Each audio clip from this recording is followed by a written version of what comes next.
He didn't have the votes, but there's one thing Ron Paul had that most other Republicans did not in the past two presidential cycles: a young and enthusiastic fan base, and a campaign that took on a life of its own on the World Wide Web. Now, even in retirement, Paul is keeping the movement alive with Ron Paul TV. The Lead's Aaron McPike is here with more. McP, what is this?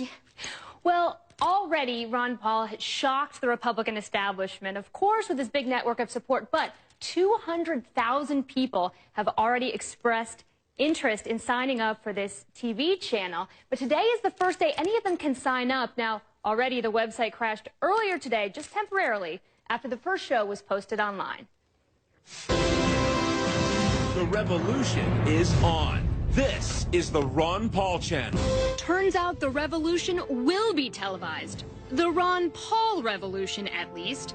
Hello, everybody. Welcome to the Ron Paul channel studio. The former congressman and three-time presidential candidate launches an internet channel today that will air, well, Ron Paul. 3 45-minute shows starring the libertarian icon every week. Welcome to the very first episode of the Ron Paul channel, where you get my take on news of the day and hear stories the mainstream media won't tell you. There's some evidence he's actually had an impact. I mean, on some issues, the country actually has moved in a libertarian manner. Even though he's now out of office, Paul still has a fan base that may be willing to fork over $9.95 a month for a steady stream of his libertarian views. There's a classic case of Republicans trying to get around the mainstream media, and they have to.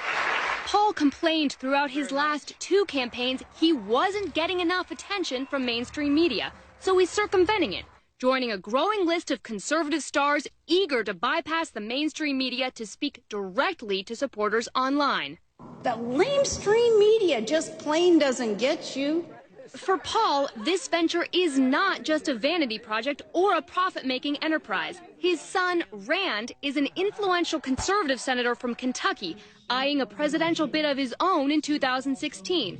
And Ron Paul's subscriber list could give him a leg up on the competition. In electoral politics, it's all about the names and the emails and the phone numbers. If he can build good and up-to-date lists, that can be very valuable. So that could turn out to be the secret benefit of this for his son.